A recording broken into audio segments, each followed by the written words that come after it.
faire de vous des vases d'honneur, des chrétiens de qualité, des hommes et des femmes épanouis dans tous les domaines de votre vie? Voici l'un des buts que la mission évangélique Vases d'honneur vise. À cet effet, des messages d'édification vous sont proposés afin de vous aider à évoluer dans votre vie et dans votre marche avec Jésus. Notre prière, que la parole de Dieu, source de vie, vous transforme et vous apporte la solution à votre problème.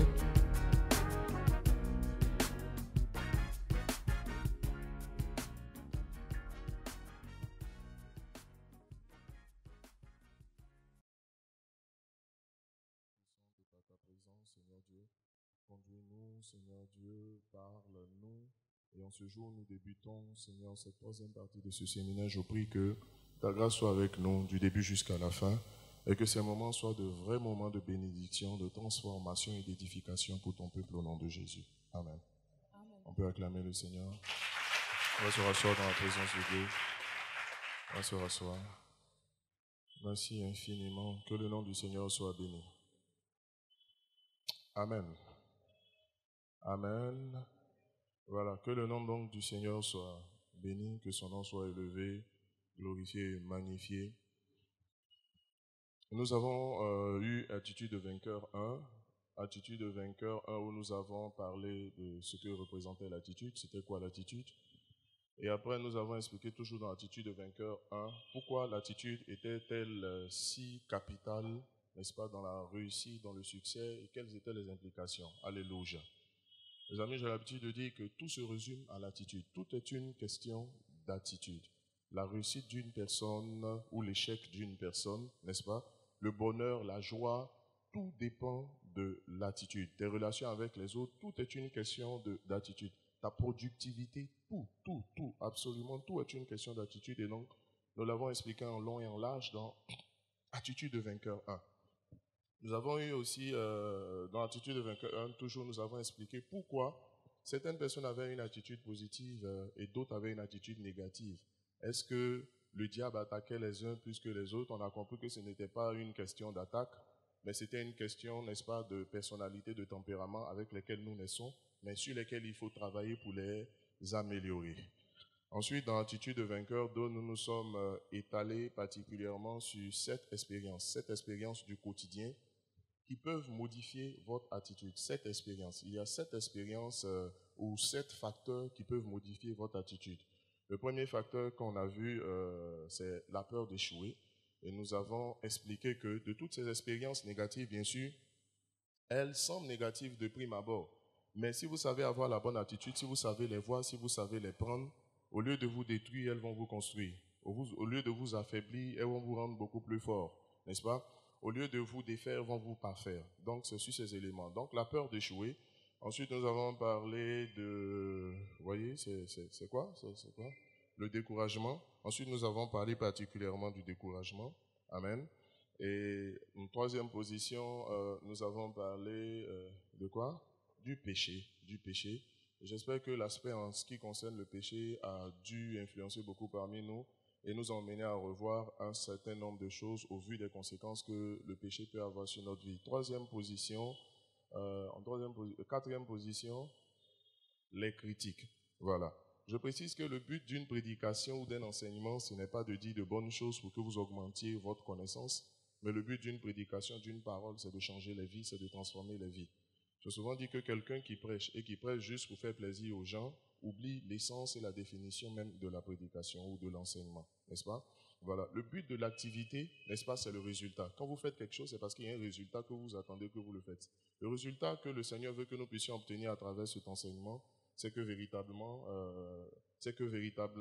nous puissions changer, devenir d'autres personnes. Il faut que tu deviennes la personne que le Seigneur veut que tu sois. Il faut que tu saches réagir devant les circonstances. Alléluia. Permettez que je vous rappelle que j'entends par attitude le comportement que vous avez. Quel est votre comportement? Quelle est votre réaction devant les situations? Quelle est votre façon d'être? Donc en fait, on entend beaucoup autour de nous qui disent « moi je suis comme ça ». Le but de cet enseignement, c'est que tu cesses d'être comme ça et que tu deviennes comme si. Le comme si, là, c'est comme le Seigneur. C'est pourquoi en Philippiens chapitre 2, verset 5, il est dit « ayez en vous l'attitude de Christ ». Les versions Louis II récentes parlent de « ayez en vous les sentiments de Christ ». Non.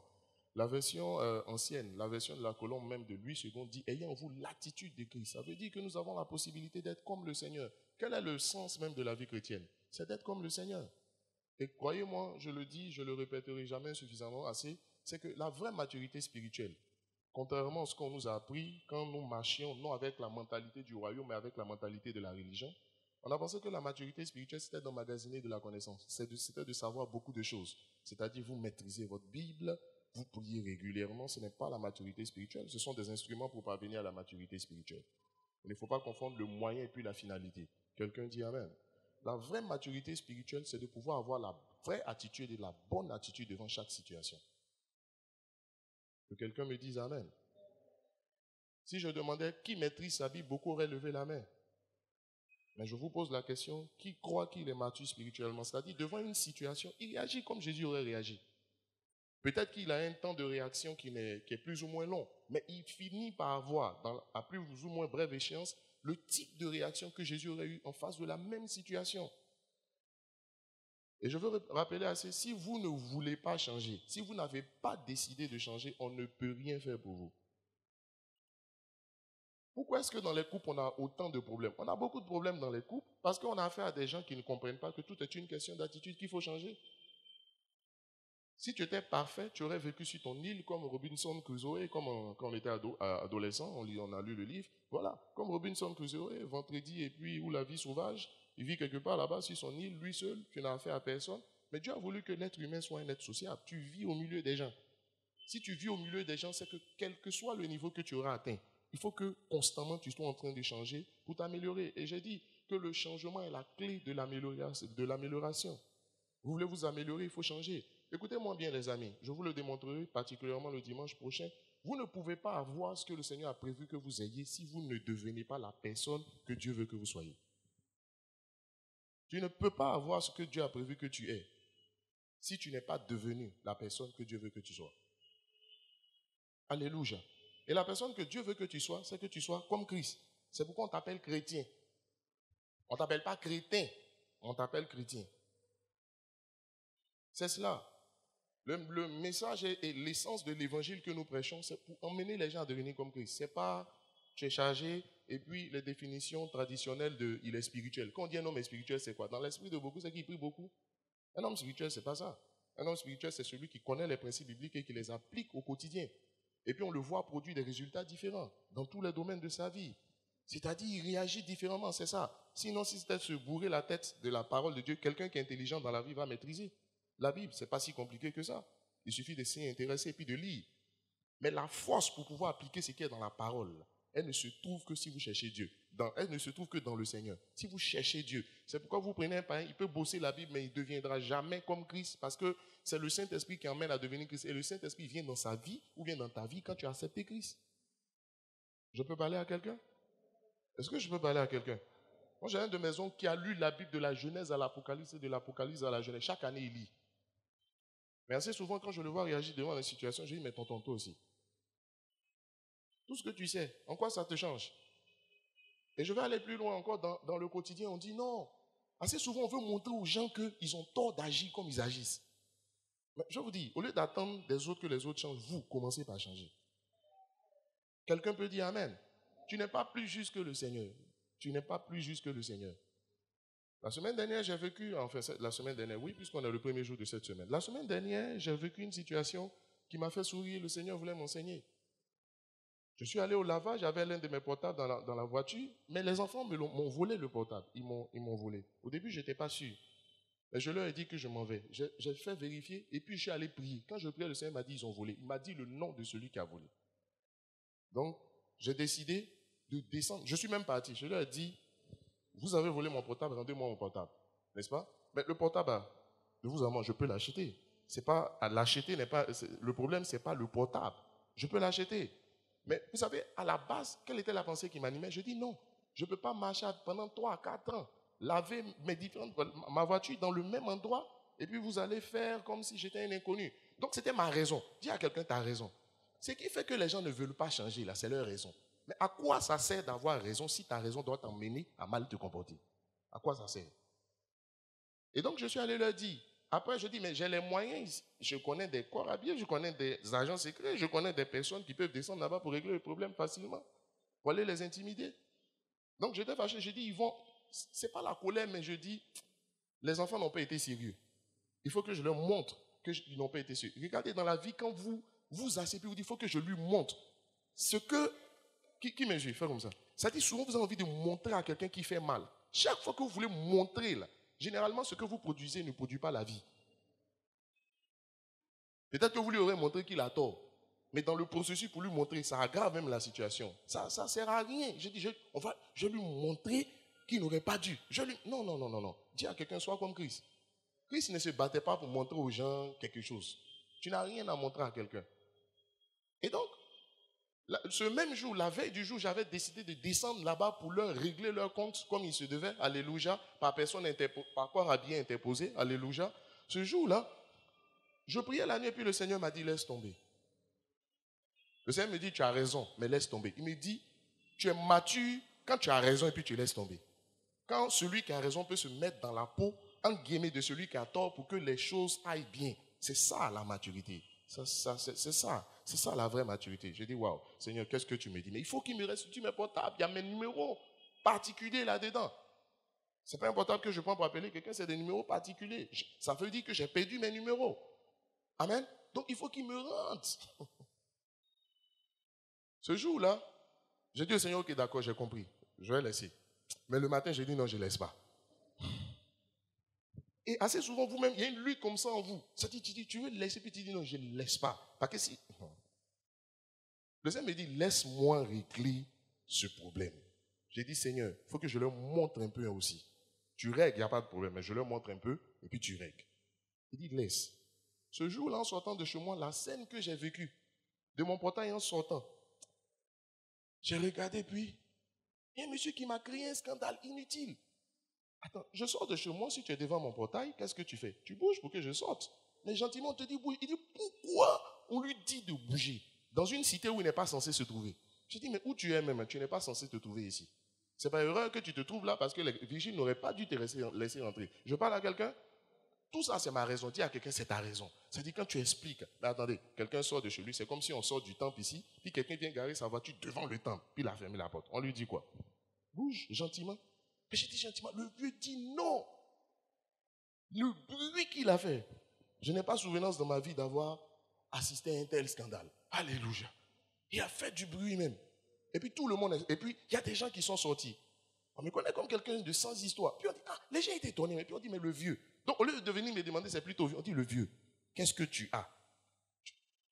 Et puis, je voulais partir, le Seigneur dit, tu ne vas pas. Tu vas t'arrêter. Il dit, tu vas écouter tout jusqu'au bout. J'ai écouté tout jusqu'au bout, frère. C'était inutile. Il me perdait le temps, parce que c'était le jeudi, je devais venir recevoir tout un ensemble de choses, quoi. Le Seigneur dit, reste. Je veux bouger, il dit, reste. Donc je suis resté, j'ai dit, ok, d'accord, c'est toi le boss. Je suis resté, et puis, donc le scandale m'a impliqué. Puisque le vieux criait, mais moi j'étais impliqué. Et puis, quand j'ai fini, quand il a fini, le Seigneur dit, va maintenant. Quand le Seigneur m'a dit, va, il dit, le moment est venu de partir. C'est bizarre, le vieux lui-même s'est tué. Donc j'ai pris la voiture, je suis parti tranquillement, comme un enfant qui vient de faire une gaffe. Et en partant, le Seigneur m'a dit, j'ai permis ça pour te montrer simplement que si jamais tu mets tes pieds là-bas, le scandale qui va se créer là, ton nom de pasteur sera associé à ça. Tu auras raison, mais ton nom de pasteur sera associé à ça. Attends, qui me suit? Fais comme ça. Il dit, laisse, je règle. Donc je les ai appelés, je dis, c'est telle personne qui a volé mon portable. J'ai les moyens spirituels de te nuire et des moyens physiques aussi de te nuire. Mais tu vas commettre une gaffe qui va t'emmener là où tu ne penses pas qu'on va t'emmener. Moi, je laisse passer. Vous savez ce qui s'est passé? Le lendemain, 2 jours plus tard, c'est quand il y a eu la fête des femmes, là. C'est vendredi, hein. Le vendredi, je passais vers là-bas. Les amis, ils ont fermé leur lavage. Ils ne comprennent pas. Ce n'est pas moi, hein. Mais ils ont fait, le lavage est fermé en 2 jours. Le Seigneur l'a fermé. Tu ne comprends pas? Le Seigneur a fermé le lavage propre. Et puis, le Seigneur me dit, tu vois, tu aurais fait du bruit pour rien, pour une affaire que moi j'étais en train de régler. Ils ont fermé. Pas que je suis content qu'ils aient fermé le lavage, mais ils ont fermé le lavage. C'est fermé même. Je veux dire quoi à qui? À quelqu'un. Je veux simplement te dire, laisse le Seigneur bosser. Laisse le Seigneur bosser. Souvent, tu as l'impression que si toi, tu ne fais rien, tout va se gâter. Avant que tu ne sois, il y a des problèmes qui existaient. Tu es venu, des problèmes existent. Et puis après toi, ça existera toujours. Donc, il y a une attitude. Dis à quelqu'un, laisse Dieu bosser. Laisse le Seigneur travailler. Laisse le Seigneur travailler. Il va régler les problèmes tranquillement pour toi. Calmement. Mais toi, préoccupe-toi simplement d'une chose. Gardez la bonne attitude, quelles que soient les situations. Alléluia. Si on est d'accord là-dessus que quelqu'un veut changer, qui veut changer même d'ailleurs?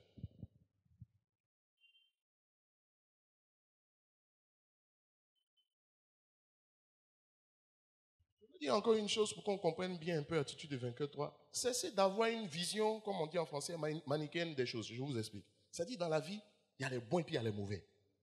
Il y a ce qui est blanc et puis il y a ce qui est noir.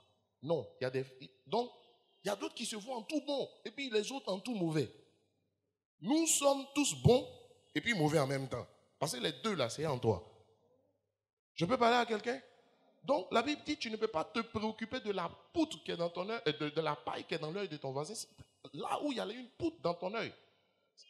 J'ai compris une chose. Chaque fois que tu ressens plus fortement les défauts des autres, c'est une incitation, c'est une interpellation du Seigneur pour te dire, toi, il y a beaucoup de choses à changer. Pourquoi? Parce que la poutre qui est dans ton œil, ça grossit les problèmes des autres.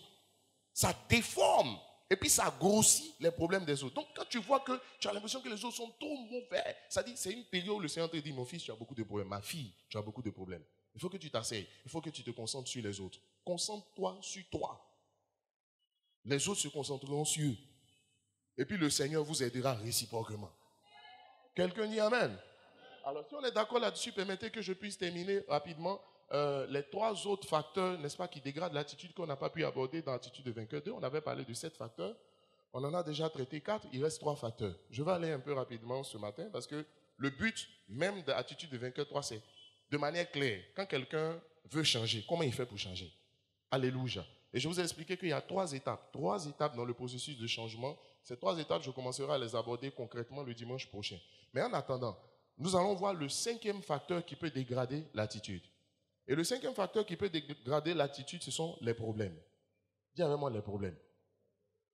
Ça dit quand tu as les problèmes, ton comportement change. Tes réactions changent. En général, vous voyez, les gens deviennent plus nerveux quand ils ont des problèmes, n'est-ce pas? Ou bien ils deviennent plus tristes quand ils ont des problèmes. Et puis les problèmes, regardez, il n'y a pas un seul endroit sur la terre où il n'y a pas de problème. Même dans ta chambre, il y a les problèmes dans ta chambre, dans ta douche. Où tu veux aller te cacher, il y a des problèmes. Il n'y a pas un seul endroit sur la terre où il n'y a pas de problème. Et puis il n'y a pas une seule personne, quel que soit son rang, quelle que soit sa maturité, qui n'ait pas de problème. Donc il est important que tu puisses savoir, que je puisse savoir, que nous puissions savoir cela à la base. Mais une chose aussi assez importante, c'est que les problèmes ne vous préviennent pas avant de venir. Généralement, c'est au moment où vous y attendez le moins que les problèmes arrivent. Quelqu'un me dit Amen. Vous savez, il y a 2 types de problèmes. Il y a les problèmes que toi-même tu as cherchés. Et puis il y a les problèmes qui viennent. Alléluia. Donc quand je dis qu'ils viennent, mais de toute façon, je tiens à dire quelque chose d'assez important à chacun de nous. Comme les problèmes viennent donc sans te prévenir. Donc toi, prépare-toi. Prépare-toi. Prépare-toi. Il faut te préparer parce que ça va venir. Maintenant, on se prépare comment? La préparation est beaucoup plus mentale. Quand je dis mentalement, c'est dans ta tête. J'ai dit, chacun de ces facteurs, tout dépend de la façon dont tu les vois. Vous savez, dans la vie, quand vous trouvez une bonne raison, c'est-à-dire vous pouvez trouver des raisons pour comprendre une situation, la situation, vous l'acceptez. Je vous prends un cas simple. Si quelqu'un vient te donner une baffe, alléluia, quelqu'un vient te gifler, si tu n'as pas trouvé une bonne raison de lui pardonner, tu ne pourras pas lui pardonner. Même si tu veux lui pardonner. Je peux parler à quelqu'un? Le Seigneur dit, pardonne-leur, car ils ne savent pas ce qu'ils font. Donc tu le regardes, tu dis, ce monsieur, ou bien cette dame, si il n'avait pas, ou bien si elle n'avait pas un sérieux problème, il y a des comportements qu'on n'a pas. Donc tu te donnes une bonne raison, n'est-ce pas, de pouvoir supporter ce que tu vois. Ça dit, tant que tu n'as pas trouvé de bonnes raisons, mais des raisons bibliques, pour accepter, pour comprendre, pour voir, pour apprécier une situation, tu ne pourras jamais la supporter. Par exemple, quand tu regardes des gens et tu vois que les gens se comportent très mal, Si toi-même tu t'assois et puis tu dis, oh Seigneur, souvent tu es révolté, tu es fâché, tu as envie de faire mal. Mais souvent, arrête-toi un instant et puis tu te dis, mais waouh, si la personne peut aussi mal se conduire, et moi alors? Si la personne peut me faire telle ou telle chose, vous pensez aux choses que vous, sans le vouloir souvent, vous avez pu faire aux autres. Et puis vous voyez combien de fois les gens ont été affectés. Et quand vous regardez, vous dites, autant. Quand il s'agit de moi, je mets tout en œuvre pour me comprendre. On dirait qu'il serait intéressant que je comprenne aussi les autres. Voyez-vous, vous trouvez une bonne raison biblique. Écoutez-moi, tant que vous n'avez pas trouvé, donc tout se passe dans la tête. C'est ce que tu te dis intérieurement qui fait la différence. Regardez dans les couples. Quand il y a des problèmes, l'homme s'assoit et puis il dit, mais la femme, elle veut dire quoi? C'est moi, je suis l'homme ici. N'est-ce pas? Tous les problèmes partent de là. Bon, tous les problèmes partent de là, mais c'est une partie aussi des problèmes. Il dit, mais qu'est-ce qu'elle veut dire? Dis avec moi, qu'est-ce qu'elle veut dire? Quand tu dis qu'est-ce qu'elle veut dire, c'est que ça se passe dans ta tête. Tout se passe ici. C'est mentalement qu'il faut se préparer. Quand je parle de mentalement, je veux dire dans ta tête. Qu'est-ce que tu te dis intérieurement? Premièrement, en ce qui concerne les problèmes, il y a un certain nombre de choses qu'il faut se dire pour pouvoir supporter les problèmes. Parce que d'abord, pour pouvoir changer un problème, il faut le supporter. Dieu a voulu que tant que tu ne l'as pas supporté, tu ne peux pas le déposer. On ne le dépose pas en un coup, on le supporte d'abord. C'est parce qu'il est sur toi qui pèse que tu comprends qu'il faut le libérer. Il faut le jeter quelque part. Donc, tant que tu n'as pas d'abord supporté une situation, tu ne peux pas la changer. Mais il y a des gens qui sont conclus dans leur esprit qu'eux, ils ne vont jamais rien supporter. C'est pas vrai? Il y a des choses qui disent, je ne veux pas supporter. Les amis, dans la vie, si vous voulez avoir la pensée de Christ, arrêtez de dire, moi, je peux tout pardonner. Sauf, et puis tu dresses la liste. Les amis, le jour où le Seigneur veut vous confondre, c'est trop simple pour lui, c'est un jeu d'enfant. Mais si vous êtes comme ça, il va mettre dans votre environnement justement les gens qui ont l'art de faire ce que vous ne voulez pas. J'ai compris que dans ta vie chrétienne normale, ce que les enseignements qu'on te donne, là, ce que tu ne veux pas appliquer, Dieu t'attrape dans ton foyer. C'est l'endroit où on ne fuit pas. Tu ne peux pas fuir aussi. Mais il y en a d'autres aussi, là, ils trouvent le moyen de fuir. Bon, bref. Je dis, c'est là-bas qu'il t'attrape. Parce que si tu n'as pas de contrainte, tu vas faire comment? Tu as une femme qui dit, on ne te parle pas. Quand on te parle, tu parles en haussant le ton quand tu es fâché. Demandez à votre conjoint un jour de vous filmer quand vous vous comportez mal. Tu vas voir à quoi tu ressembles. Ah non, qui me suit? Il y a un frère qui m'a inspiré un jour. Je ne sais plus, il y avait un problème avec son épouse. Oh, il ne savait pas. Il a filmé. Quand c'est fini, il a appelé. Il voulait me montrer. Je dis non, moi, je ne veux pas regarder. Parce que si je regarde, c'est jamais joli. Je dis prends ça et puis montre-lui. Demain, il ne faut plus faire. Il dit oui, j'ai compris. Je dis mais pas et puis il faut lui montrer. Puis il dit c'est moi. Et puis, c'est vilain quoi. C'est vilain. Est-ce que tu t'es déjà vu une fois, toi, te mettre en colère? Tu t'es déjà vu? Il y a beaucoup de miroirs chez toi, non? Souvent, fais exprès, puis chez toi, mets des miroirs. Et puis, si tu devais te regarder quand tu es en colère, tu vas me dire, mais qu'est-ce qu'elle a, celle-là? Qu'est-ce qu'il a, celui-là? Je parle à quelqu'un? C'est très facile de voir les autres et de faire du bruit. Mais c'est très difficile de se regarder tel qu'on est.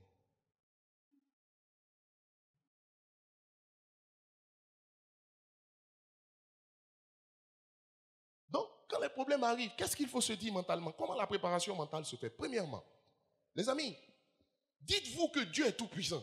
Et le Dieu si puissant, il aurait pu empêcher la situation, le problème qui est arrivé là. Il aurait pu empêcher ce problème-là de tomber, vous tomber là-dessus. Il aurait pu. Donc s'il ne l'a pas fait, c'est parce que ce problème-là, ça sert ses desseins. C'est-à-dire, ce n'est pas que Dieu l'a voulu, mais au moins il l'a permis. Si Dieu, qui pouvait l'empêcher, le permet, c'est parce que c'est une utilité. C'est de la logique. Ça a une utilité. Ça a une utilité. Je dis, même Dieu ne permettra pas au diable de vous faire certaines choses parce que quand même, tu ne peux pas livrer ton fils à quelqu'un alors que tu as le moyen d'arrêter ce qui se fait. Tu ne peux pas. Donc, Dieu ne l'a peut-être pas voulu, mais Dieu l'a permis. Et si Dieu l'a permis, c'est parce que ça a une utilité dans ta vie. Vous savez, quand les problèmes sont là, vous ne voyez pas, et puis vous ne pouvez pas voir l'utilité. Vous allez vous demander, mais comment même, quelle utilité ça peut avoir? Parce que vous souffrez. Mais demain, après, quand le problème est résolu, vous vous rendez compte de l'utilité que ce problème-là a eu dans votre vie. Quelqu'un me dit Amen. Et en cela, voyez Romains chapitre 8, verset 28, que vous connaissez tous, on dit toutes choses concourent bien à ceux qui aiment Dieu. Et puis moi, mon passage, mon verset clé de la parole, la Bible dit Dieu a tout fait pour un but. Il a tout fait pour un but. Donc le problème que tu rencontres, Dieu l'a fait aussi pour un but. Donc ça veut dire qu'il a fait, ça a une utilité dans ta vie. Quelqu'un me dit Amen. Les amis, laissez-moi vous dire, un problème, c'est une bénédiction déguisée. Un problème est une bénédiction déguisée parce que tout problème que vous solutionnez vous fait avancer. Je vous prendrai l'exemple, par exemple, de David. Je vous prendrai l'exemple de Joseph. Observez un peu leur vie. Un problème est une bénédiction déguisée. Si quelqu'un a envie de retenir quelque chose, sachez qu'un problème est une bénédiction déguisée. Un problème aussi est une opportunité. Un problème est une opportunité. La première opportunité, c'est que quand quelqu'un a des problèmes, s'il est chrétien, il va aller chercher Dieu. Donc le problème, même s'il a amer, ça t'emmène, ça te rapproche du Seigneur. Tu cherches davantage le Seigneur. Attention, on te dit, si tu veux, tu dis non, pasteur, j'ai quoi? Hein? C'est difficile de prier. Je n'arrive plus. Quand je veux prier, je n'arrive pas. Attends, un bon problème va te tomber là-dessus. Toi qui n'arrivais pas, sans exhortation ni délivrance, tu vas trouver la force quelque part pour commencer à prier. On te dit, il y a 15 sorciers de ta famille qui ont fait une réunion. Et dans la réunion, le prophète dit, tu es au milieu. Et puis toi-même, quand tu parles, et puis quand tu regardes, tu dis, mais c'est vrai. Et puis il dit deux choses que tu as commencé à constater dans ta vie. Si tu dors spirituellement, tu vas te réveiller. Tu vas te réveiller. En tout cas, un problème t'amène à chercher Dieu plus que d'habitude. Donc quand même, c'est une opportunité. Quelqu'un me dit Amen. Mais un problème aussi t'aide à développer d'autres compétences. Parce que quand il y a un problème, tu réfléchis pour chercher la solution. Quand il y a un problème, tu essaies des choses différentes. Laissez-moi vous dire, les amis, un problème là, c'est une interpellation du Seigneur pour que tu revoies quelque chose dans ta vie. C'est une interpellation du Seigneur. C'est vraiment une interpellation du Seigneur pour que tu revoies quelque chose dans la vie. Que le problème, tu l'aies créé ou pas, c'est une interpellation du Seigneur pour revoir quelque chose dans ta vie. Je peux parler à quelqu'un qui me suit? Tout ça, si vous me suivez, c'est qu'est-ce que je me dis, comment je me prépare mentalement. Ça se passe dans ma tête. Quelles sont les bonnes raisons que je me donne, bibliques bien sûr, pour pouvoir supporter la situation qui est en face de moi. Et puis enfin, finalement, un problème aussi, c'est un enseignement. Parce que demain, tu as l'exemple même de ce qu'il ne faut pas faire, ou bien tu as l'exemple de ce qu'il faut faire. Un problème est un enseignement. Les amis, toute croissance qui est intervenue, moi dans ma vie, dans l'église et dans tout ce que je vois, c'était le résultat d'abord d'un problème. Quand il n'y a pas de problème, on ne s'interroge pas. Quand il y a un problème, on s'interroge. Pourquoi? La Bible dit au jour du bonheur, au jour du malheur, réfléchis. Je vous donnerai les références tout à l'heure. Parce que quand il y a un malheur, quand je dis malheur, quand il y a des problèmes, quand les choses ne fonctionnent pas comme vous voulez, vous réfléchissez. Vous creusez, vous cherchez. Au début, vous demandez, mais il dit deuxième étape, cherchez, n'est-ce pas? Et vous trouverez. Quand il dit cherchez, vous trouverez, ça veut dire quoi? Ça veut dire quand on cherche, on trouve. Il n'y a pas de problème sans solution. Ça, c'est une chose aussi que vous devez vous dire. Il n'y a pas de problème sans solution. Donc, le problème que tu connais, ça va passer. Regarde, arrête-toi, regarde 3 années en arrière. Il y a les problèmes que tu avais. Aujourd'hui, est-ce que les mêmes problèmes sont là? Non. Donc un problème, il n'est pas éternel, ça passe. Celui qui cherche, trouve. Donc tout problème a sa solution. Ça ne sert à rien de paniquer, de pleurer, c'est inutile. Bon, si ça peut vous aider à vous soulager, soulagez-vous. Mais sinon, ça veut dire dans la vie, tu vas pleurer. Hein. Quelqu'un a dit un jour quelque chose, il dit la vie, c'est une suggestion de problème. Et c'est la vérité. Mais les problèmes, si ça faisait si mal que c'était inutile, mais Dieu allait enlever les problèmes, puis on allait être tranquille. Il n'y a pas de problème, on est là, on est tranquille, on est à l'aise. On ne peut pas être à l'aise s'il n'y a pas de problème. On ne peut pas être à l'aise. La vie ne va pas être intéressante. On ne peut pas. Je le dis en passant. Vous remarquerez que ceux qui sont dans des fiançailles qui se déroulent, tout est trop beau. Il n'y a jamais d'histoire. Il y a du faux en bas. Il y a une bombe qui va éclater quand vous allez vous marier. C'est que tu remarques et puis tu dis, mais même si tu es bien quand même, il y a un petit quelque chose. C'est pour ça que tu as besoin du Seigneur. Parce qu'en fait, un problème vient vous montrer aussi que vous avez besoin du Seigneur. Qui que vous soyez, vous ne vous suffisez pas à vous-même. Vous avez besoin du Seigneur, que vous avez besoin aussi des autres. Alléluia. Qui a une mentalité de vainqueur ici? Qui a une attitude de vainqueur? Voici comment le vainqueur pense dans sa tête. Voici comment il pense. Je parlais à un ami pasteur son église ne grandit pas. Et puis il se plaignait, je dis non, c'est pas comme ça. Je lui dis non. Ta façon de voir, là, elle va contribuer à faire durer le problème qui te fait pleurer. Si tu ne changes pas ta façon de voir, donc de penser par rapport au problème, je t'assure que tu ne pourras jamais trouver la solution.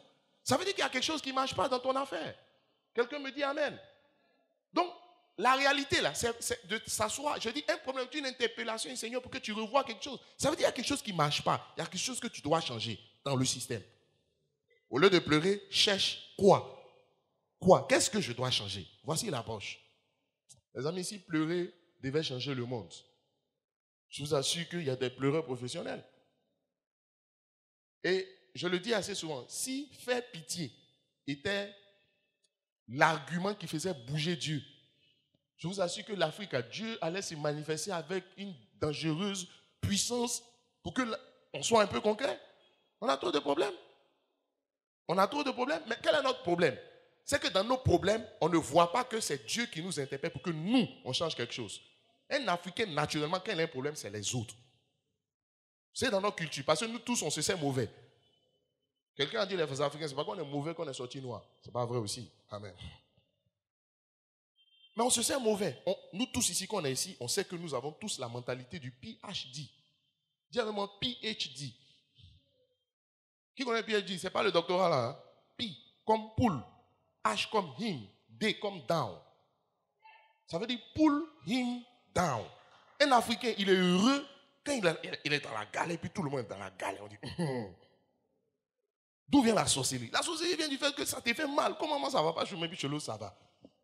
Je dis, mais si tu as le pouvoir de nuire comme ça, c'est que tu peux avoir aussi le pouvoir de réussir. Je peux parler à quelqu'un.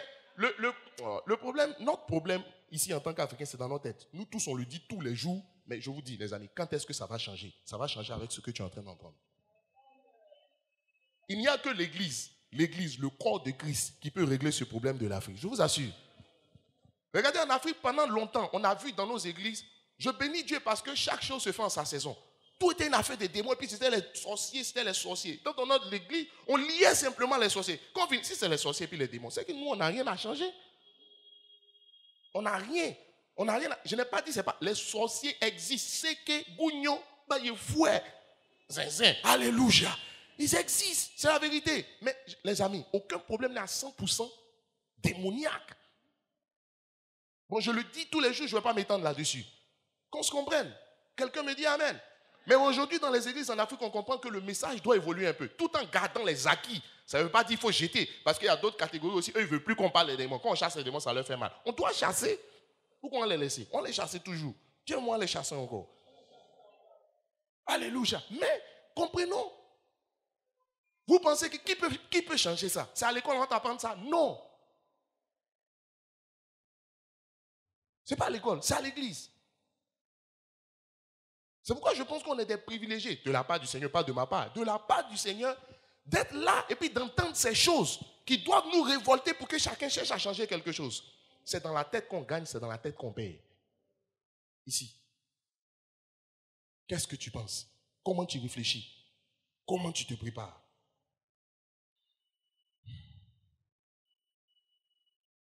Alléluia.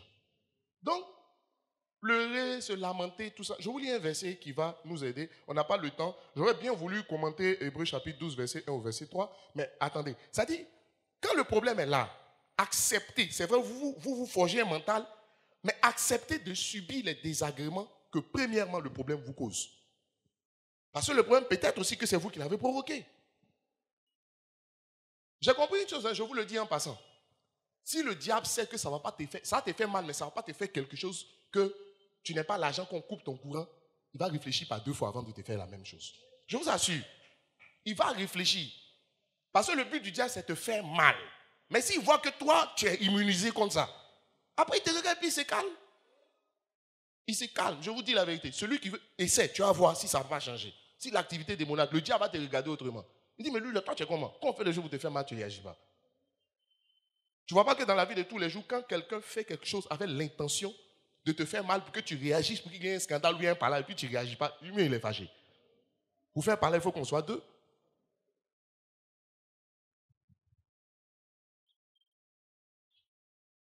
Jacques chapitre 1, verset 2 à 4, mais je veux lire particulièrement le verset 2 à cause du temps. Il dit, mes frères, Jacques chapitre 1, vous voyez, verset 2, mes frères, regardez comme un sujet de joie complète les différentes épreuves auxquelles vous pouvez être exposés. J'ai une version contemporaine de la Bible, là, n'est-ce pas, qui dit ceci. Mes frères, regardez comme un sujet de satisfaction complète les différents problèmes que vous pouvez rencontrer. Alléluia. Je bénis le Seigneur pour la personne qui m'a offert cette Bible. Alléluia. Mais c'est une vraie Bible. Alléluia. On dit, au lieu de pleurer, là, réjouis-toi. Ça dit, c'est pas réjouis-toi parce que tu n'as pas mal. Réjouis-toi parce que tu sais que le problème, c'est une opportunité, c'est une bénédiction et puis c'est un enseignement. Réjouis-toi. Parce que tu es là, tu dis, je souffre aujourd'hui, mais je ris demain. C'est tout. Donc, en prévision de la joie qui sera la tienne demain, là, aujourd'hui tu souris. Peut-être un jour on va vous expliquer. Parce que Stéphane, avant, pour dépasser 80 personnes dans l'église, quand on a commencé, les amis, hey, ça c'est une expérience dont je me souviens tout le temps. Mais aujourd'hui, je peux dire à quelqu'un comment on fait pour dépasser 80 personnes dans une église. Je peux dire à quelqu'un comment on fait pour devenir 200, comment on fait pour devenir 400, comment on fait pour devenir 700. Il y a des paliers. Je peux dire, parce que je l'ai expérimenté. J'ai vécu des choses peut-être amèrement. Mais je n'ai pas, en son temps, j'ai pleuré. Jusqu'au jour où tu comprends que pleurer n'est pas la solution. Et puis tu commences à bien réagir. Alors, les amis, laissez-moi vous dire, aussi longtemps que tu pleures, le Seigneur ne rentre pas encore dans ta situation. Il faut m'écouter. Aussi longtemps que tu es dans les pleurs, le Seigneur ne rentre pas. Observez bien, chaque fois que le Seigneur intervient, c'est quand tu finis de pleurer. Quand tu te résous à cesser de pleurer, là, c'est là que vous pouvez commencer à composer ensemble pour le problème que tu as. Je parle à quelqu'un, attends, qu'il a déjà expérimenté, fais comme ça. Amen. Amen. Bon, souvent on est humain, souvent tu as envie de pleurer même. Mais quand tu pleures, sache que le diable te regarde. Imagine-toi, quand tu peux pleurer devant ta rivale. Tu n'as pas de rival, Dieu soit béni. Amen. Couvert par le sang de Jésus. Ok. Vous vous imaginez une femme pleurer devant sa rivale? Ce n'est pas les pleurs. Anne, le problème que Anne avait, problème d'enfantement. Vous pensez que si elle voulait pleurer, on dit tous les matins, il y avait une belle chansonnette qui l'attendait. De la part de Pénina. Mais Pénina ne savait pas qu'elle lui donnait la force pour pouvoir, n'est-ce pas, aller chercher davantage Dieu. Donc son problème est devenu une opportunité, n'est-ce pas? Elle dit non. Jusqu'au moment, tant que vous pleurez, vous ne pouvez pas chercher Dieu dans les pleurs. Quand tu es sûr, l'instant où tu es sûr tes larmes, tu dis, je ne lâcherai pas l'affaire. Le Seigneur te regarde et dit, ouais, super. Parce qu'il peut toujours agir. Je vous dis, quand je le dis, il y a un théologien qui me raconte, je dis, reste dans ta théologie. Quand tu as fini, tu vas voir quel résultat ce qu'on dit a produit. Je dis, voyez-vous les amis, je dis souvent, ce n'est pas la prière que Dieu exauce, c'est la foi de la prière. Or, la foi est une attitude mentale. C'est une façon de réfléchir, c'est une façon d'aborder une certaine situation. Je vous assure, quand vous savez avoir la bonne attitude, le problème lui-même va partir. Le problème va partir. Est-ce que légitimement, dans la vie de tous les jours, on peut raisonner quelqu'un qui est en train de pleurer? Non.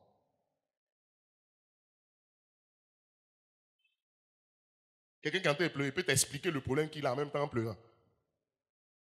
Il y a quoi? Je ne sais pas pleurer. Alléluia d'ailleurs.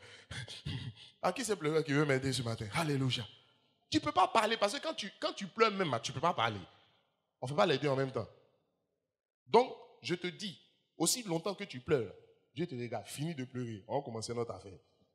Donc, si tu veux pleurer, pleure, mais pleure vite. Maintenant, je te dis même ne pleure pas. Parce que quand le diable te regarde et pleure, il dit, j'ai atteint mon objectif. Parce que même si ce n'est pas lui qui a créé le problème, que tu pleures là, il est content. Lui, il est content quand tu as mal. Tu vas montrer à l'adversaire que tu as mal. On dit non, devant les gens, il ne faut pas pleurer. Je dis, même quand tu es dans ta chambre, il te voit aussi. Qui t'a dit ça, une affaire des champs? On dit non, il ne faut jamais montrer aux gens. Quand il y a un problème, mieux vaut faire semblant, plutôt que de faire pitié. On est d'accord, non? Mais quand tu es seul, et puis tu fais pitié tout seul, qu'aucun homme ne te voit, le diable te voit, il est content. Donc le principe, il ne faut pas faire pitié. Attends, qui me suit? Quand tu te lamentes, elle est trop fière, quoi. Il dit, hey! Quand c'est comme ça, il fait sa danse aussi. Le diable a sa danse. Je ne peux pas danser ça parce que je ne suis pas diable. Alléluia. Je parle à quelqu'un? Bon, on va avancer. Philippiens chapitre 4. Maintenant, qu'est-ce qu'il faut faire? Philippiens chapitre 4, verset 6 à 7. Je suis vraiment en train de courir. Philippiens chapitre 4, verset 6 à 7. Ne vous inquiétez de rien, mais en toute chose, faites connaître vos besoins à Dieu par des prières et des supplications avec des actions de grâce. Ça veut dire quand le problème vient, les amis, écoutez-moi, s'il vous plaît. Je vais vous expliquer encore une autre raison pour laquelle le Seigneur prend son temps avant de penser à vous, alors qu'il voit que vous souffrez. Il y a des personnes qui ont tendance à rechercher systématiquement les hommes, même fut-il des hommes de Dieu, quand ils ont un problème. La première personne vers qui tu dois te tourner pour parler de ton problème, ce n'est pas ton conjoint, c'est le Seigneur. Attends, dis Amen. Je n'ai même pas dit le pasteur ni ton conjoint. C'est d'abord au Seigneur que tu parles. Avant de faire quoi que ce soit, avant d'aller voir qui que ce soit, parle d'abord au Seigneur.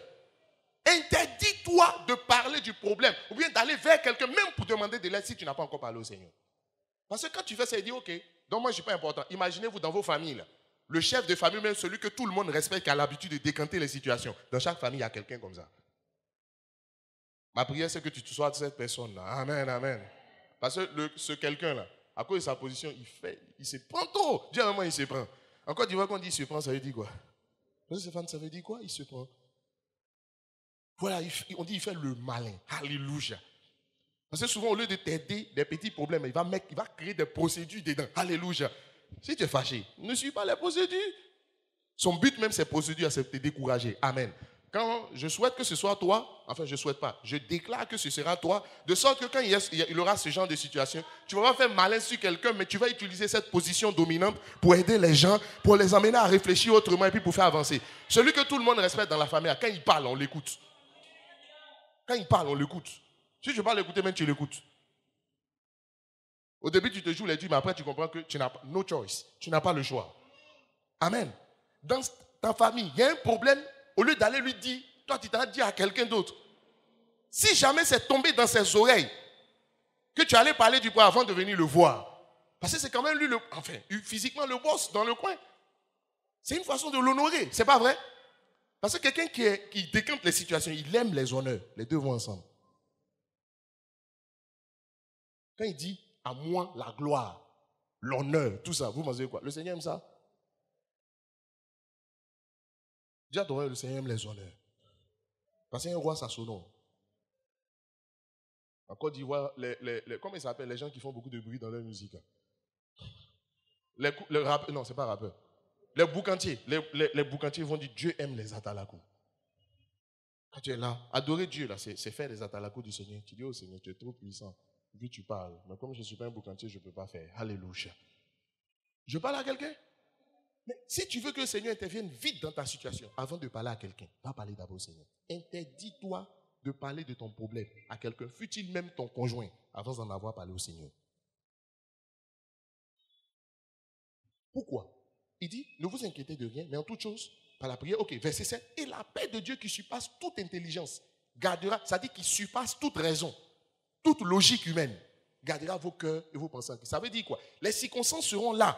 Mais quand tu vas d'abord parler au Seigneur, tu vas d'abord te calmer, tu vas retrouver tes sens, et puis il y a une paix qui va descendre sur toi. Je peux parler à quelqu'un, tu ne peux pas rester dans Magnan pour enlever les Magnans qui sont sur toi. Vous parlez comme en Afrique.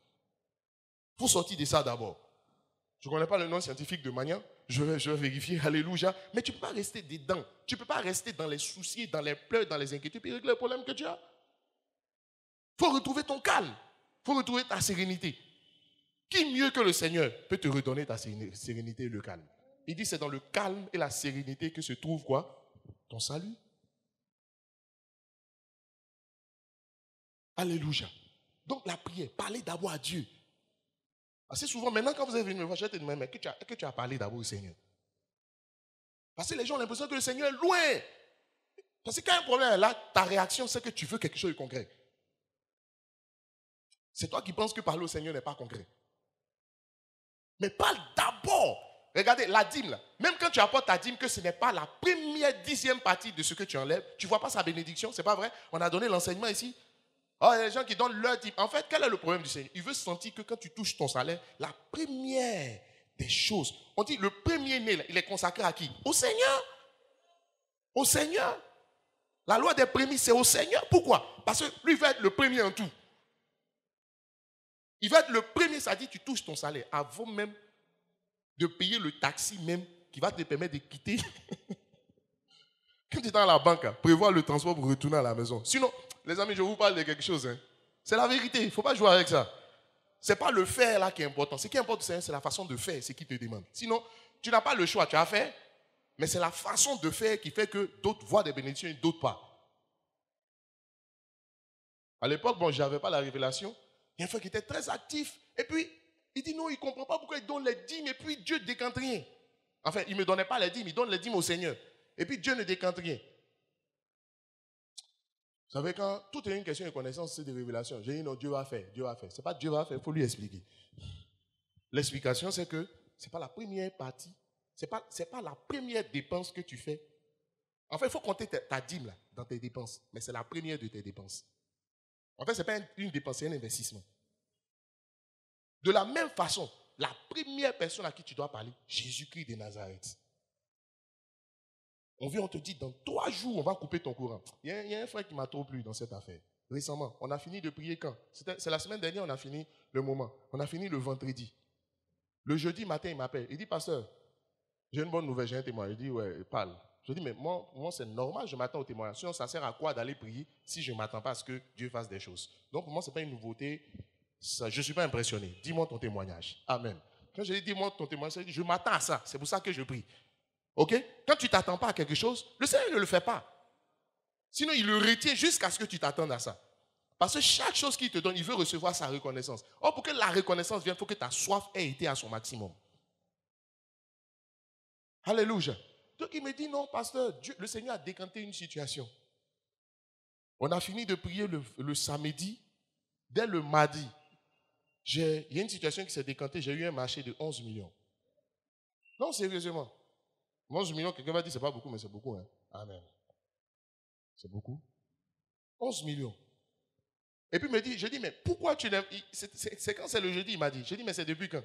Il dit non, c'est depuis le lundi, le mardi. Je dis, mais pourquoi tu m'as appelé pour me dire? Il dit non. Il voulait bénir Dieu d'abord avant de me dire. Ça m'a touché, je dis, voici. Dieu lui a dit, tu es loyal, mon fils. Alléluia.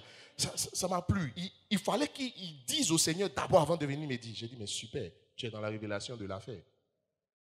Alléluia. Alléluia. C'est ça le vendredi soir après ça s'appelle, le programme des femmes. Alors il m'a montré le chèque qu'on lui a donné. Il dit, pasteur, c'est authentique, voici le chèque. Je dis, mais sinon, beaucoup disent qu'ils ne veulent pas rendre témoin, il faut que Dieu fasse tout d'abord. C'est pas vrai? Ça aussi, c'est une erreur. Bon, je ne suis pas venu parler de tout ça. Quand il m'a parlé, il m'a dit, pasteur, je n'ai pas encore le chèque. Je n'ai même pas encore le bon. C'est une promesse, mais je bénis déjà Dieu parce que je sais que Dieu... Je lui ai dit, il dit donc, pasteur, il faut prier. J'ai dit, je n'ai pas besoin de prier, c'est déjà fait. Parce que dans ton attitude et dans ton approche... Ok, wonderful. Parle au Seigneur d'abord. Quand tu as fini de parler au Seigneur, tu dis, chérie, si tu es marié, voici mon problème. Voilà. Il y a des femmes, même, c'est chérie qui est devenu leur Seigneur. Mais celui à qui tu parles premier, vers qui tu vas en première position, c'est celui-là qui est plus ton ami. Entre ton mari et puis ta femme, et puis qui? Et puis le Seigneur, qui est plus ton ami? C'est Jésus. Il y a d'autres pour leurs besoins. Ce n'est pas sur le Seigneur qui compte, c'est sur ton mari que tu comptes. C'est pourquoi celui-ci que tu comptes en premier, c'est vers lui que tu vas quand tu as un problème. Celui que tu penses qu'il peut régler ton problème. Tu ne te rends pas compte, mais tu es en train de confesser que on dit on va couper ton courant. Tu n'as pas l'argent. Au lieu d'aller fléchir, je ne peux dire Seigneur, je te bénis, regarde, on veut couper mon courant. Le frère en question, on lui avait donné une mise en demeure. On dit le 3 juin. Ça veut dire demain. Ou bien c'est aujourd'hui? C'est aujourd'hui. On dit le 3 juin. Il faut qu'il quitte sa maison. Les perdants auraient dit, paniquer dans tous les sens pour aller chercher vers qui vont aller prendre crédit. Il est resté calme. Il m'a dit quelque chose qui m'a touché. Il dit, pasteur, mon propriétaire ne savait pas qu'il était en train de donner l'ultimatum, non à moi, mais au Seigneur. Et son ultimatum a accéléré le processus du Seigneur. C'est-à-dire, Dieu avait prévu de décanter, mais comme il est venu donner l'ultimatum, donc le Seigneur a compris qu'il fallait aller plus vite que prévu pour régler la situation. Je peux parler à quelqu'un? Dis à quelqu'un, c'est ici ça se passe, c'est ici, c'est ici. C'est dans la tête, on gagne ou on perd. Ce n'est pas sur le terrain, c'est ici. Amen, amen, amen, amen.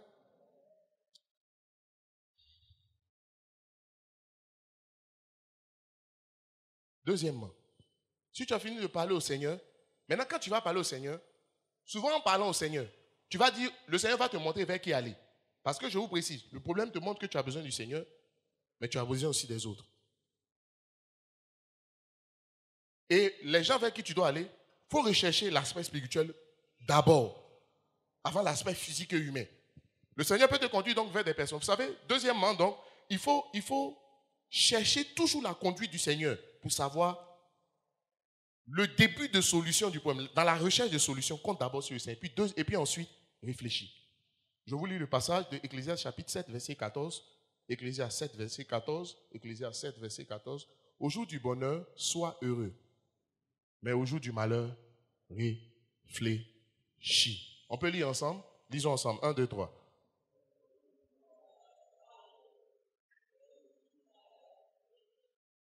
Non, on n'a pas dit pleure. On dit réfléchis. On n'a pas dit cours dans tous les sens. On dit réfléchis.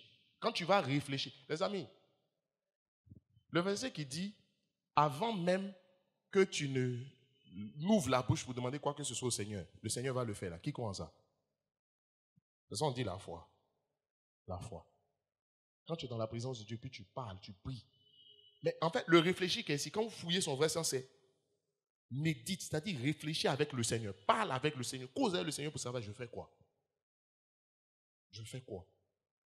Et puis cherche la conduite du Seigneur dans ce que tu fais. Vous savez, tout ça, il y a d'autres qui trouvent ça trop spirituel quand le problème est là. Il dit, mais il y a ma facture, c'est le problème de ma facture. Mais il y a une loi qui dit que tu obtiens plus facilement les choses de manière indirecte que de manière directe. Je n'ai pas le temps pour t'expliquer, mais c'est la même chose. Peut-être que je t'expliquerai un jour. En fait, le problème financier que tu as, sa solution est d'abord spirituelle avant d'être financière. C'est Dieu. On a fini de prier quand? C'était quand? Le vendredi, non? Le samedi matin, il y a une sœur qui est venue me voir après la dévotion matinale qui m'a dit que, parce que j'ai eu un vrai problème. Ce problème a fait que, le problème a fait que j'ai dû vider mon compte parce que c'était un décès. Je n'ai pas le choix. Or, mon compte là, c'est mon fonds de commerce pour mon activité. Amen. Donc, je me demandais, pendant que j'enterrais la personne qu'on devait enterrer, moi, mon souci aussi, c'était comment je vais vous vivre après. Les amis, le jour, quand on a fini, elle m'a dit, pasteur, je viens de recevoir 600 000 francs. J'ai dit, tu as reçu ça en même temps. Ce n'est rien, mais par rapport à ton activité, sa tête a reparti de bon pied. Je peux parler à quelqu'un? Oui, oui. Quand la recherche de la solution est d'abord spirituelle, la solution vient plus rapidement que d'une autre façon. Je peux parler à quelqu'un? Voilà. Prie, réfléchis, mais réfléchis dans le Seigneur. Ok, sixièmement, les changements. S'il y a un autre facteur qui peut dégrader ton attitude, ou bien ton comportement, ou bien tes réactions, c'est les changements. Vous savez, dans la vie, vous êtes soit innovateur, soit conservateur. Les innovateurs veulent que les choses bougent, que ça change constamment. Et généralement, ce sont des personnes qui sont très enthousiastes. N'est-ce pas? Quand on parle de changement, quand quelque chose doit bouger, c'est des gens qui sont très enthousiastes. Regardez, généralement, les jeunes générations et puis les nouveaux venus aiment plus les changements que les anciens que vous avez trouvés. Vous n'avez pas remarqué? En chaque chose, le nouveau venu, là, c'est lui qui veut que les choses bougent parce qu'il vient avec toutes ses idées. Je peux parler à quelqu'un? Mais vous remarquez que dans la vie, tout changement vous fait réagir. Tout changement vous fait réagir. Or, comme la réaction, c'est ça qu'est l'attitude, ça veut dire que tout changement a une incidence sur votre attitude. Qui me suit? Tout changement fait réagir. On dit, bon, on va augmenter quoi? Le prix de la CIE. C'est ça, non? Le prix de l'électricité et puis le prix du carburant. Si tu n'as pas de voiture, il n'y a pas de problème. Mais le problème, c'est que ça te concerne. Parce que les produits... Donc, quelle est la réaction? On vient te dire, on va augmenter les prix de quoi? Du courant, ça se dit non, de l'électricité et puis du carburant. Quelle est ta réaction? Forcément, dans ton salon, ceux qui sont pour manifestent qui sont pour. Ça, tu ne peux pas être pour quelque chose comme ça. Ceux qui sont contre manifestent. Chaque changement nous fait tous réagir, en bien comme en mal, selon qu'on est conservateur ou bien innovateur. Selon qu'on est pour ou contre, il y a une réaction qu'on a. Les gens qui sont pour sont contents, Ils sont heureux, être content, être heureux, c'est une façon d'être, donc c'est l'attitude. Les gens qui sont contre sont comment? Ils commencent à rogner. Les gens qui sont pour deviennent des acteurs, les gens qui sont contre deviennent des opposants.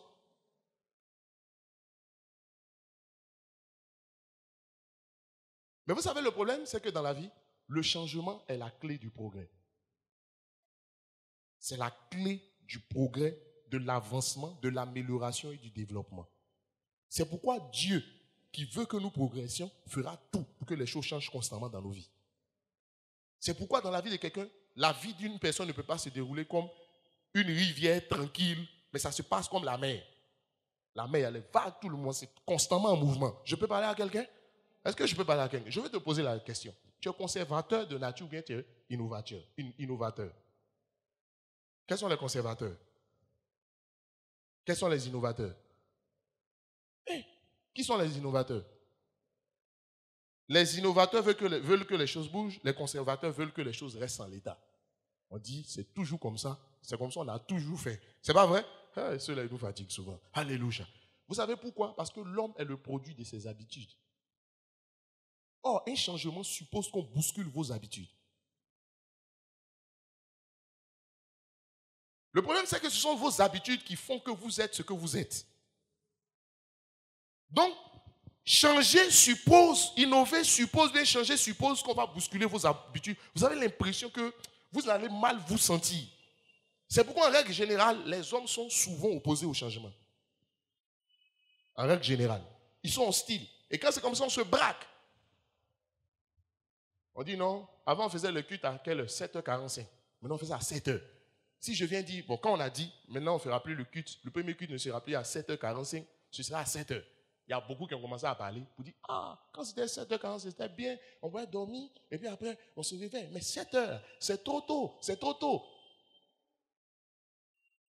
Tu ne peux pas être neutre dans la vie. Les gens neutres sont dangereux. Ça veut dire qu'ils peuvent basculer d'un côté comme d'un autre facilement. La Bible dit, si tu es ni chaud ni froid, il faut être chaud ou bien froid. On ne peut pas être tiède avec le Seigneur. Être tiède, c'est être neutre. Maintenant, comment faire pour que les changements qui sont indispensables, parce que c'est la clé du progrès, ne puissent pas influencer négativement votre attitude? Premièrement, il faut vous dire une chose. Il faut vous dire que ce qui existe déjà n'est pas si mauvais que ça, même si ça doit être amélioré. Je parle à quelqu'un? Ce qui existe déjà, ce n'est pas si mauvais que ça. Ce qui est su s'apporter ses fruits, ça marche, ça fonctionne peut-être. Mais tout est perfectible, donc on doit améliorer cela. Comme on doit améliorer les choses, le changement est inévitable parce que les choses doivent avancer, les choses doivent évoluer, les choses doivent bouger. Mais en même temps, il ne faut pas faire des changements détruisant tout. Parce que tout ce qui existe déjà, tout n'est pas mauvais. Ça veut dire quoi? Le changement est inévitable. Je veux progresser, donc je dois changer. Il n'y a pas de problème. Donc je dois innover. Maintenant, qu'est-ce que je dois faire? Je dois examiner l'existant. Il y a ce qui fait la base de la chose. J'ai fait un constat. Aujourd'hui, avec le développement des MTK, nos enfants, enfin, moi, je n'ai pas encore vu ça, mais les enfants sont moins forts que nous en notre temps. Regardez, un SMS, c'est ça, non? Un SMS et puis les gens qui chantent les chansons qui font beaucoup de bruit. Que tu le veuilles ou pas, alléluia. Il y a des abréviations, il y a des moments, les gens t'envoient un SMS. Le je t'aime que tu dis à ton conjoint, c'est GTM. Je t'aime. Ou bien, tous les enfants Valérie en dictée maintenant, ils sont plus forts. Mais la façon dont leur esprit est ouvert, nous, en notre temps, notre esprit n'était pas ouvert comme pour eux. Un petit de 3 ans, la façon dont il voit clair. Je ne sais pas qui allait dire à ma fille que le sport est très important. Certainement, c'est à l'école, on lui a dit. Parce qu'à son école, 2 fois dans la semaine, ils font sport. Un jour, elle revient de l'école, elle me dit, papa, tu es un sportif, non? Je dis, ça veut dire quoi? Je dis, oui, je suis un sportif. Et si elle savait, elle n'allait pas dire. C'est hier matin, à cause, j'ai dû veiller dans la nuit du vendredi à samedi. Donc, je paraissais un peu pour aller au sport. Chaque samedi, je vais au sport. Donc, elle vient même me dire, mais papa, tu es un sportif, non?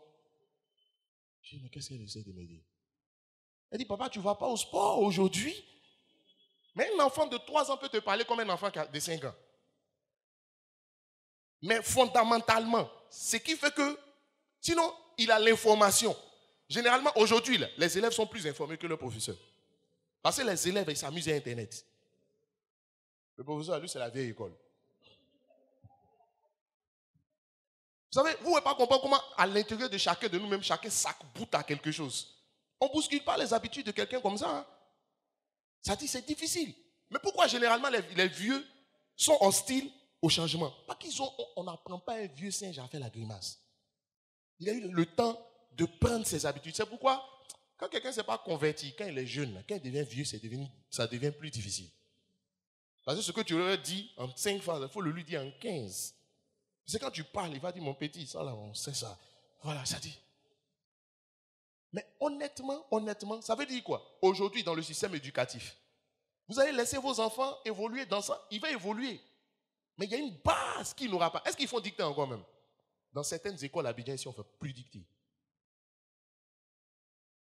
Et puis, attendez-vous à ce que dans quelques années, dicter l'on fasse. Ce ne sera plus obligatoire pour en 6e ou bien quoi. CM2, ce ne sera plus obligatoire. Je vous dis quelque chose. Mais le problème, c'est que les gens parlent très mal. Les gens écrivent très mal, mais ils ont l'esprit très ouvert. Il faut combiner les deux. Les vieux professeurs disent, quand un professeur vient parler, un enfant peut rester chez lui puis faire des recherches. Donc, c'est plus qu'elle devient le professeur. Parce que l'information, on est dans un monde où on domine par l'information. Il a l'info. Sinon, l'information. En fait, ce que le Seigneur, pour ne pas que ça détruise, le changement détruise notre attitude, il faut se dire simplement une chose. L'innovation est incontournable. Le changement est incontournable parce que c'est la clé du progrès. Donc, je dois changer. Si vous marchez avec quelqu'un qui a tendance à dire, moi c'est comme ça, et puis il est ultra conservateur, il ne va pas vous aider à évoluer. Mais en même temps, qu'est-ce qu'il faut faire? Quels sont les acquis? Il faut bâtir toujours sur les acquis. Parce qu'une génération précédente lègue à la génération suivante des acquis. La génération actuelle, aujourd'hui les enfants sont devenus impolis. C'est pas vrai? Parce que chez toi, la main n'a pas le temps. Qui fait l'éducation? On a le temps, on fait l'éducation de nos enfants, mais la télévision parle à ton enfant. Nous, en notre temps, il y a un canal. Quand tu étais petit, il y avait canal, il n'y avait pas canal, toi aussi. Tu n'es qu'un. Alléluia. Il n'y a pas canal. Mais aujourd'hui, les enfants, quand ils te parlent, il dit, papa, je suis vachement fâché. Alléluia. Tu es vachement fâché.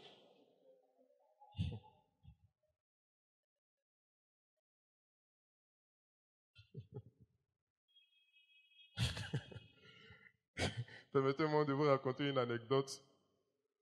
J'exhortais quelqu'un, mon père était à côté, j'exhortais la personne et puis je lui dis, non, il faut se développer tout ça. Aujourd'hui, on a l'air des antiques, il faut chercher l'information. Si je savais, je n'allais pas dire ça devant mon père.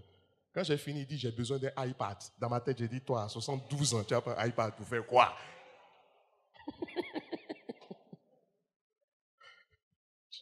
J'ai dit, mais le vieux, tu as pris un iPad pour faire quoi? Tu as ton ordinateur, pas ça comme ça. Amen. Amen.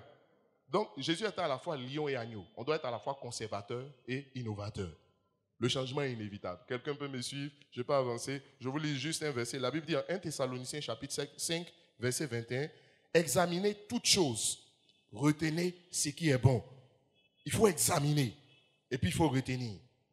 On ne jette pas tout, on examine, on retient. Dans tout ce que je dis là, il faut examiner, il faut prendre, chacun a son rhéma. Tu prends ton rhéma et puis tu travailles avec ton rhéma. Je peux parler à quelqu'un, voilà. Le fait d'examiner, ça ne veut pas dire qu'il y a des choses qui ne sont pas bonnes, mais c'est des choses qui sont indispensables pour toi, là où tu es, pour pouvoir avancer.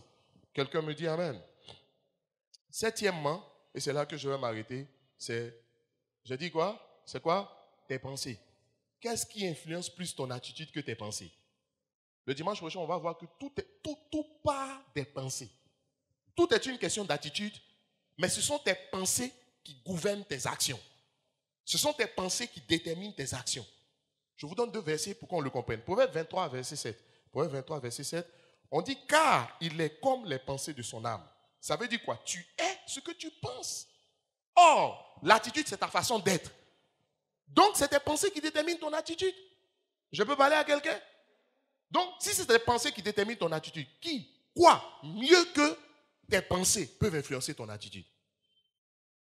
Deuxièmement, je vous lis un deuxième passage pour Matthieu chapitre 15, verset 19. On dit, car c'est du cœur, donc des pensées, que viennent les mauvaises pensées, les meurtres, les adultères, les impudicités, les vols, les faux témoignages, les calomnies. Ça veut dire quoi? Avant que quelqu'un ne commette un meurtre, ce qui est une action, donc une attitude, il faut qu'il ait pensé d'abord. Je pense, ensuite j'agis. Donc, mes pensées déterminent mon attitude. Si je pense bien, je me comporte bien. Si je pense mal, je me comporte mal. Mais je vous explique c'est quoi penser mal. Et puis c'est quoi penser bien. Avant de vous lire le passage assez clé, je tiens à vous dire quelque chose. Penser mal ou penser bien, ça veut dire quoi? C'est penser comme Dieu aurait pensé. Lisons Philippiens chapitre 4. Philippiens chapitre 4, verset 8. Écoutez-moi, j'ai une parole de sagesse à vous donner. Les amis, c'est la parole de Dieu en vous et non les circonstances autour de vous qui doivent déterminer votre attitude. Vos pensées sont influencées par 3 facteurs. Principalement par les circonstances. Dans les circonstances, les amis, j'entends par circonstance ce que j'entends, premièrement, et puis ce que je vois. Ce que tu entends et puis ce que tu vois, ça influence tes pensées. Si ça influence tes pensées, c'est que ça influence tes actions, donc ton attitude. Regarde, tu peux être sérieux, imperturbable. Tu dis j'ai la foi et puis on vient te dire, il y a quelqu'un qui a eu la foi comme toi, un chrétien, puis il est mort. Quand tu dis, donc on peut mourir, même après avoir manifesté la foi. Donc je veux te dire quoi? Et puis, tu étais sérieux, mais tu peux commencer à paniquer. En tout cas, même si c'est l'instant de quelques secondes. Je peux parler à quelqu'un. Écoutez-moi, c'est la parole de Dieu en vous et non les circonstances autour de vous qui doivent déterminer votre attitude. Si troisième facteur qui influence les pensées, c'est votre système de croyance. Dis avec moi ton système de croyance. C'est-à-dire, depuis que tu es petit, dans quoi on t'a élevé, puis qu'est-ce que tu crois fondamentalement? Il y a beaucoup de femmes ici qui pensent que les hommes sont mauvais. Donc même dans le Seigneur, quand elle vient dire les frères sont mauvais. Donc elle compose les frères dès le départ en disant ils sont mauvais. Dans le monde, quand une femme est là, elle ne s'investit pas parce qu'elle se dit si je m'investis, demain il va me laisser. Elle pense, donc dans son comportement, elle est là. Il y a des femmes, il y a des sœurs ici dans l'église qui sont dures comme ça. Aucune douceur.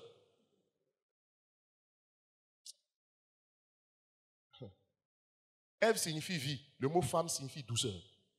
Est-ce que tu ne sais pas? Si tu ne sais pas, je te dis, le mot femme, ça signifie douceur. Si tu es dur, c'est que tu es un homme. On n'aime pas les PD. Donc on ne peut pas aller te marier. Vous parlez comme le père. Alléluia. Si ça vous cherchez les gens durs, on est allé chercher un autre homme. Oh, nous, on n'aime pas les PD. Alléluia. Les homosexuels, we don't love. Bon, enfin, on n'aime pas leurs œuvres. Eux aussi, on ne les aime pas aussi. Alléluia. Sinon, on les aime, mais on n'aime pas leurs œuvres. Je peux parler à quelqu'un? Voilà. Mais tout part de quoi? De ce que tu ne sais pas, tu as emmagasiné, que tu crois. Tu as vu ta maman s'investir, puis ton papa est mauvais. Quand tu le vois, tu sais qu'il est mauvais. C'est ton papa, hein? Mais tu te dis, mais il est mauvais, quoi. Tu penses ce qu'il a fait à ta mère. Mais, dis-moi, tu as vu. Ce que tu as vu, ça influence ce que tu crois. Et ce que tu crois va influencer ce que tu penses. Et ce que tu penses va influencer ton comportement. C'est pourquoi, les amis, dans la vie, là, sachez que ce qui est vrai, ce n'est pas ce que vous avez vu. Ce qui est vrai, ce n'est pas ce que vous avez entendu. En fait, la vérité ne vient pas des circonstances. La vérité vient de la parole de Dieu. Quel est le témoignage que Dieu rend dans votre esprit? Sinon, en Côte d'Ivoire, ici, tout le monde, on se dit, si tu n'as pas de relation pour avoir travail, ça va être dur. Hein. C'est pas vrai? Mais si tu as bien entendu ça. Donc, quand on parle de travail, même souvent, avant d'aller chercher, en allant chercher à ta façon même d'aller chercher, là. Ton comportement est influencé par ce que tu as pensé. Ce que tu as pensé, là, c'était influencé par quoi? Ce que tu as entendu. Je n'ai pas le temps pour faire de longues démonstrations. Écoutez-moi, c'est la parole de Dieu en vous et non les circonstances autour de vous qui doivent déterminer votre attitude. Maintenant, la Bible dit en Philippiens chapitre 4, verset 8, ça s'affiche, lisons ensemble. Lisons fortement.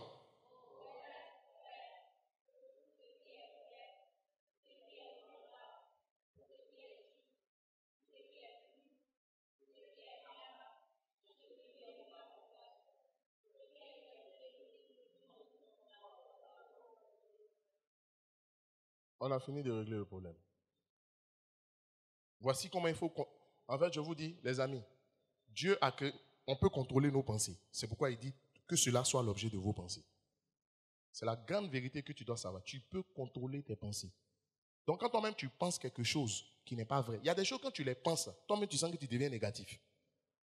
Ça peut être vrai selon le monde, mais en fait, selon Dieu, c'est faux. Parce que ce qui fait que quelque chose est vrai, ce n'est pas la réalité de la chose, mais c'est le sentiment que ça crée en toi. La pensée que ça suscite en toi, c'est ça qui fait que Dieu considère quelque chose comme vrai. C'est peut-être vrai qu'on t'a laissé tomber. Conséquence, amertume, et puis quoi? Amertume, remords, et puis quoi? Aigreur, tout ça. Conséquence, tu penses mal, tu vas agir mal. Sinon, ce qu'on t'a fait, on t'a fait. Donc, c'est ce que j'appelle la réalité des faits indiscutables. Mais ce que ça génère en toi, ça crée en toi un négatif. Donc, selon Dieu, ce n'est pas vrai. Quelque chose n'est pas vrai selon Dieu parce que les faits sont vérifiés. C'est vrai selon Dieu par rapport au sentiment que ça crée en toi. Est-ce que je parle à quelqu'un? Donc, je parle. C'est vrai qu'on peut venir te dire que quelqu'un a commis l'impudicité. Mais quand tu penses, tu dis, mais comment les frères, il est mauvais? Comment il peut faire des choses comme ça? La Bible dit, ne te donne pas le temps de penser à ces choses. Ce n'est pas utile. Voilà. Le temps me faisant défaut, je ne peux pas expliquer chaque élément, mais retiens ça simplement. En tout cas, que Dieu nous bénisse. On a fini avec ces 7 facteurs. Le dimanche prochain, on va attaquer. Le dimanche prochain, nous allons attaquer. Dieu vous bénisse abondamment. On va attaquer.